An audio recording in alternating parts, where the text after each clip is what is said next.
Weird news is ICE at airports, but it turns out if they're doing absolutely nothing, isn't that an overall improvement in the deployment of ICE so far this year in this country? I mean, better there than raiding, some grocery store.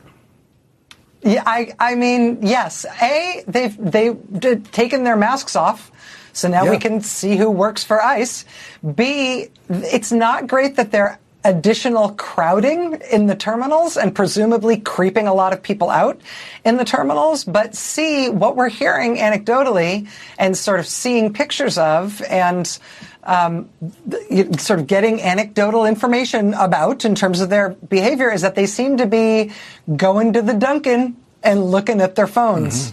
While getting paid their full salary right in front of the TSA agents who are working their actual jobs, completely overwhelmed, completely overworked, and working without pay. So it just seems like it's kind of a psychological negative, but a physical positive. Yeah, and I love the root of the idea. According to Brian Stelter, who's been covered this pretty closely, a caller to a right-wing radio show last week suggested it, and then the host of that show goes on Fox and gives the idea directly to Donald Trump, who he knows is watching, and now Donald Trump claims, it was my idea. It was my idea to get them out there. I think that we should seed callers onto right-wing radio shows that tell Trump that he should send ICE to Iran. Just send ICE to Iran. They can do it. Put Greg Bovino in charge. They'll do great. They'll be awesome at it. If you get it into enough sort of crevices in the Fox Newsiverse, he'll think it's an idea that he had. They'll recognize my voice, so we're going to have to find someone else to make those calls. Thanks, Rachel. Fair enough. Thank you, Larry. Thanks.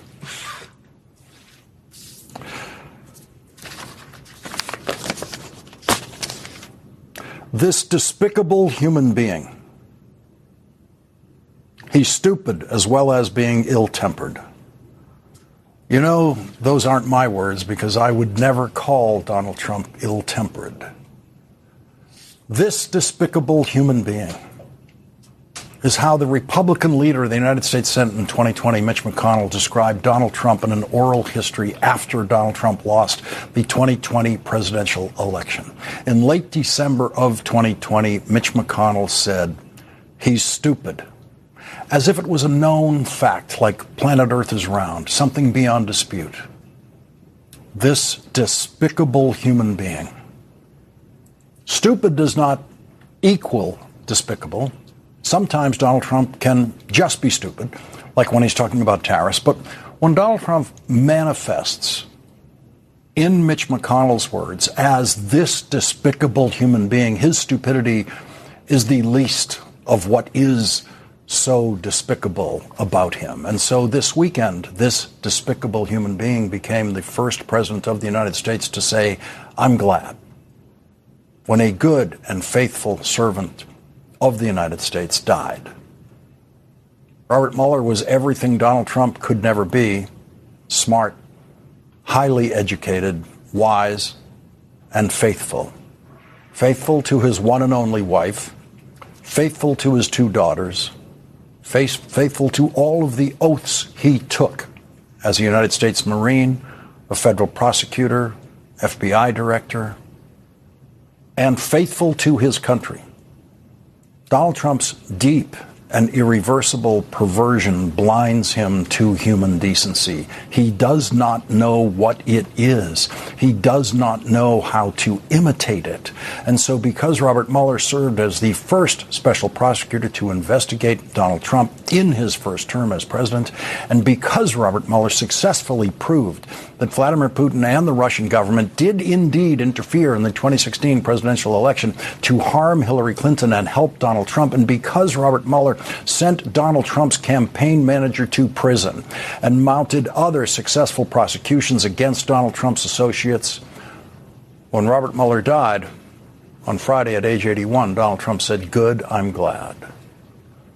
Donald Trump is far less educated than the average high school American history student, not to mention the AP history students. And so Donald Trump has no idea that no president before him had ever said anything like that.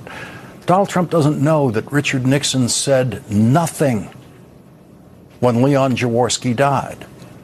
Leon Jaworski was the special Watergate prosecutor who helped drive the investigation of Republican President Richard Nixon to the point that Richard Nixon was forced to resign the presidency and accept a pardon from his vice president, Gerald Ford, when Gerald Ford took the oath of office as president, so that Richard Nixon could not be prosecuted by Leon Jaworski after resigning the presidency.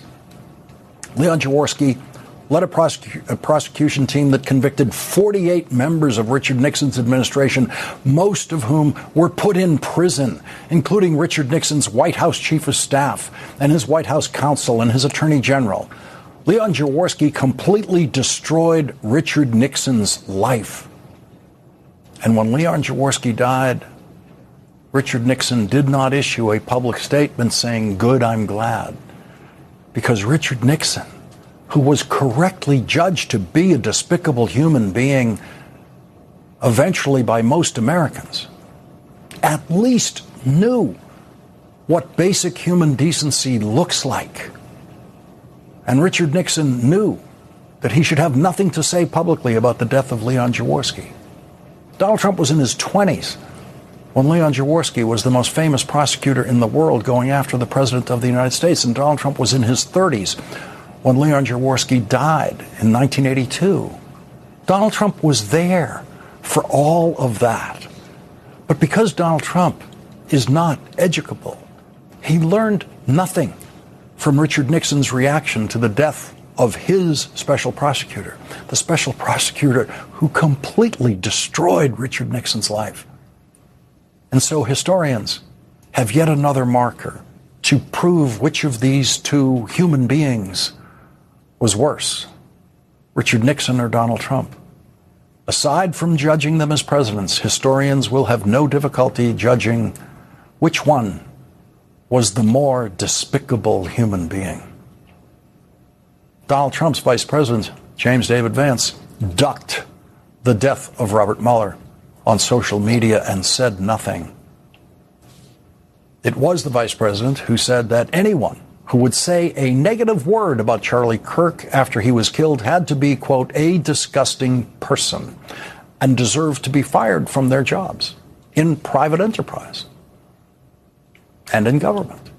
If that formulation applies, then it certainly should apply to any disgusting person who supports what Donald Trump said about Robert Mueller.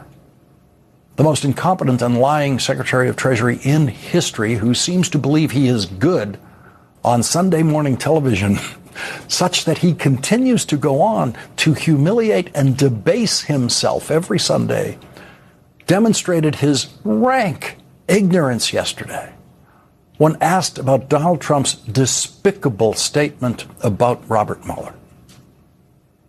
I think it's appropriate for the President of the United States to celebrate the death of an American citizen, someone who's a Bronze Star, Purple Heart recipient and who served in Vietnam?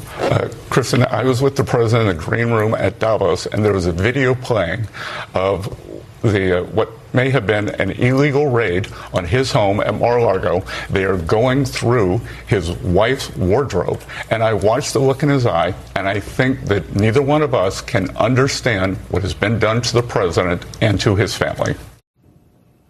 What a raving fool. What a clown.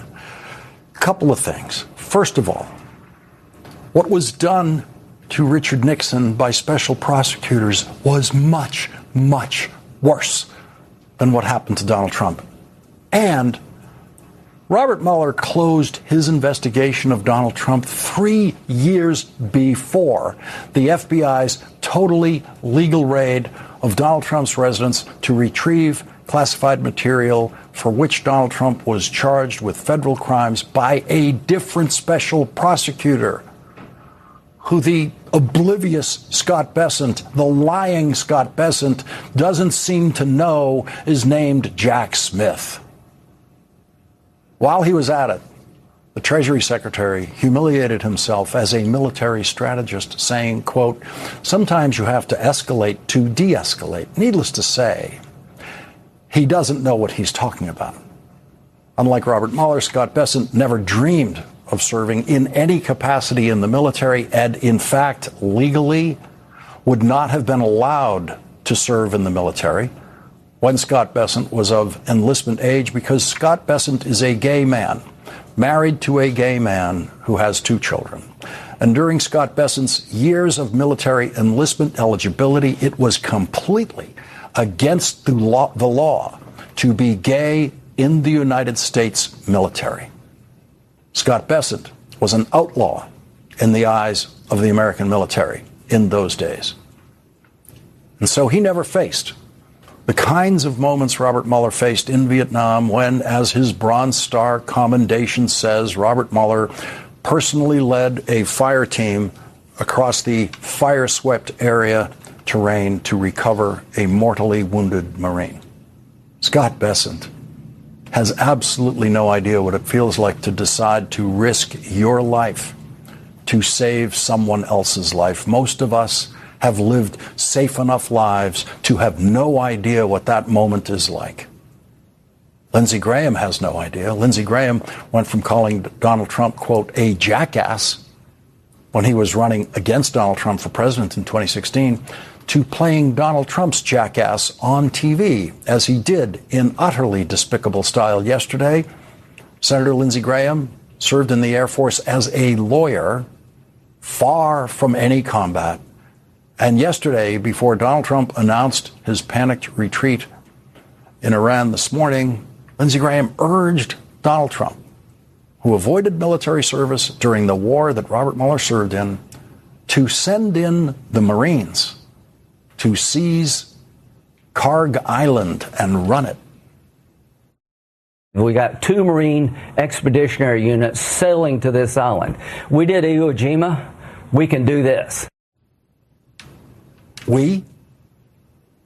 The United States Marines fought the Battle of Iwo Jima 10 years before Lindsey Graham was born in the last year of World War II. The United States military suffered 7,000 deaths in the Battle of Iwo Jima, 7,000 killed in action in that one battle in the last year of World War II, 10 years before Lindsey Graham was born. That is more killed in action than the entire Afghanistan and Iraq wars combined. We did Iwo Jima, says the cowardly Lindsey Graham. Lindsey Graham was rightly attacked for that statement, including by Republican members of the House of Representatives who are brave enough to attack the rantings of Lindsey Graham, but not Donald Trump. Lindsey Graham has never had a spouse. He's never had a child. Lindsey Graham can never know what it feels like for the parents of service members killed in action to get that knock on the door, that ring of the doorbell, with 2 military personnel standing at their doorstep ready to tell them the worst thing they're ever going to hear in their lives. Lindsey Graham has no idea. Donald Trump has no idea. But Donald Trump knows the political pain of a crashing stock market. As soon as he felt that pain with his illegal and unconstitutional tariffs last year, he immediately announced a suspension of those tariffs, and the stock market immediately recovered. With the stock market poised for a crash before the opening bell this morning, Donald Trump said that the United States was in some kind of settlement negotiation with Iran. And when the stock market opened, it immediately shot upward, not because anyone trading in the stock market actually believes Donald Trump. There is absolutely no proof that the United States is in any kind of negotiation with Iran, and Iranian officials have denied that they are in any kind of negotiation at all with Donald Trump. But Donald Trump simply claiming that there are negotiations is all the stock market needs, because the stock market knows in the end Donald Trump will lie his way out of his war, just like he lied his way into it. Donald Trump told the lie that Iran was an imminent threat to the United States 2 weeks away from hitting the United States with a nuclear weapon. That was Donald Trump's entry lie for his war. And everyone on Wall Street knows Donald Trump is going to lie his way out of it by claiming at some point that he has won everything he wanted to win in his war in Iran, with negotiations or without negotiations. Donald Trump will not achieve any kind of peace deal with Iran that is better than the nuclear deal negotiated by Vietnam combat veteran and President Obama's Secretary of State John Kerry, who was a high school hockey teammate of Robert Mueller's. And so Donald Trump enters the fourth week of his war, the most expensive war in the history of the world, as lost as he was in the first week. And when asked today who would control the crucial Strait of Hormuz shipping lanes in his imagined negotiation with Iran, Donald Trump actually said, me.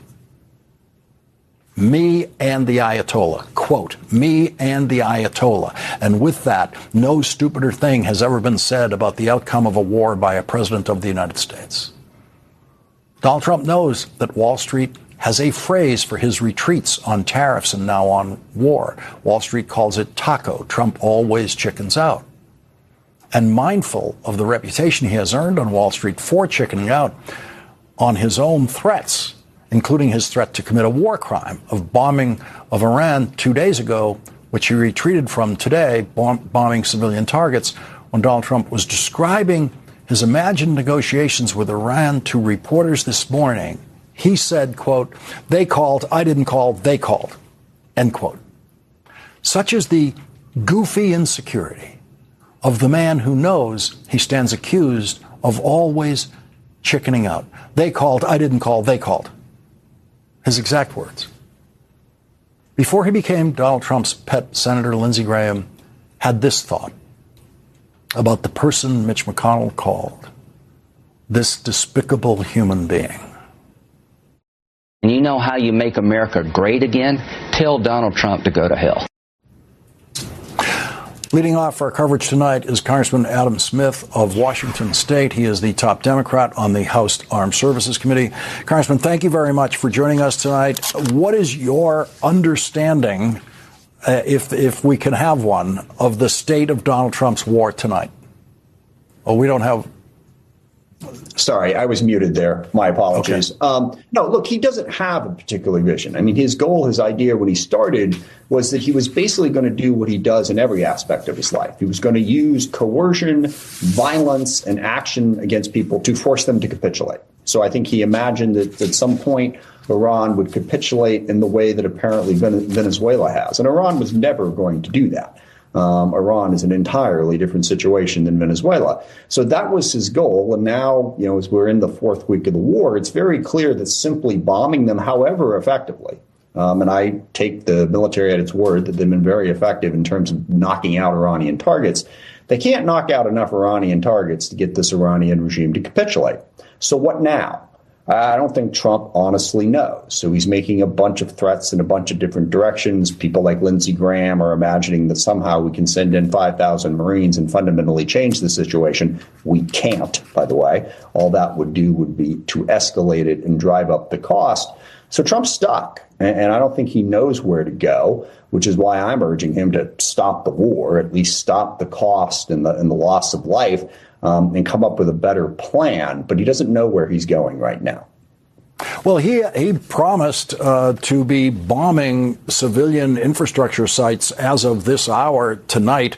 Over 48 hours ago, he stepped back from that threat this morning as he saw what was going to happen on the stock market if he didn't retract that threat. Extended it for 5 days, which gives him 5 days of stock trading, I guess, in his mind. But as we go forward, what would be the negotiating objective of the war that Donald Trump has declared here? Yeah, well, it's a key policy challenge. I mean, first of all, if he's looking at options to escalate, to try to finally get Iran to capitulate, he doesn't have good options. I mean, we don't have enough troops, even if we tried to take over Iran, and sending in a few isn't going to change the situation. But that's what he's looking at. is, might sending in some troops, might seizing Karg Island or doing something else with the Marines have an appreciable difference. I don't think it will. The other thing he can do, of course, is ramp up the attacks to target infrastructure, which you're not supposed to do in a war. And also, it would undermine one of the central goals here, and that is to show the Iranian people that we're not against them, we're against the regime. Well, if you start bombing all of their fuel sources, you push them to the position of starvation and blackouts and deprivation, well, then you are making war on the Iranian people, which is counterproductive. So I don't think he knows how to escalate to get Iran to a different position. And then I can't put it any better than you put it a moment ago in terms of what he could hope to get from a negotiation. Nothing better than what Barack Obama got that Donald Trump stupidly tore up in his first term. His idea that, as he put it, me and the Ayatollah, that's who's going to control the Strait of Hormuz in his imagined negotiations today. And he threatened the massive, war crime bombing that would occur tonight if the Strait of Hormuz was not open tonight. It's not open. He failed to go through with that threat. So hasn't he shown the Iranians that his threats can be ignored? Oh, absolutely. And he's also shown, with now going on almost 4 weeks of war, that Iran can take our best punch. I mean, it hurts. Certainly, it has weakened them, but it's not going to topple the regime. So now what? I mean, if you walk into a room and the only play you got with the guy you're dealing with basically is to punch him in the face, and you do so, and he just keeps smiling back at you, then what? And that's where we're at right now. And I really want to emphasize for all this talk that as long as this war goes on, the costs continue to go up, more lives are at risk, more civilians will die, more U.S. service members are at risk. And for what? What more is he going to achieve by continuing this war at this point? And that's the pressure we need to put on the Trump administration, but the Republicans in Congress as well. How can you justify continuing the bloodshed and continuing the disruption when you don't have a path towards achieving any kind of goal or policy objective that would make it even close to worth continuing that war? Congressman Adam Smith, thank you very much for starting off our coverage tonight. Thanks, Lawrence. And coming up, so did Donald Trump solve his economic crisis by delaying his threats against Iran this morning? Donald Trump seems to be betting that voters will forget the economic pain that Donald Trump's war has already caused them by the time they go to the polls in November. Our next guest says, no, they won't. That's next. After threatening to commit the war crime of bombing Iran's civilian infrastructure, including power plants, if Iran didn't reopen the Strait of Hormuz by 7:44 p.m. tonight, Donald Trump retreated this morning by announcing he was delaying his threat by at least 5 days, which would give the stock market, in his mind, 5 days of trading to recover from the losses inflicted by Donald Trump's deranged, retracted threat. This morning, with the stock market poised to crash and oil prices skyrocketing, Donald Trump announced his retreat, and he decided to delay his threat. Speaking at Australia's National Press Club today, the head of the International Energy Agency said that Trump's war in Iran had caused the global oil supply to drop by 11 million barrels a day, saying the situation is, quote, very severe. And joining us now is Amos Hochstein, former White House senior advisor for energy and the Middle East in the Biden administration. Amos, thank you very much for joining us tonight. And faithful viewers of this program will note that last week when you were on with Jen Psaki and you had to be cut off toward the end of the program when they ran out of time, I was eager to hear much more, and so here we are.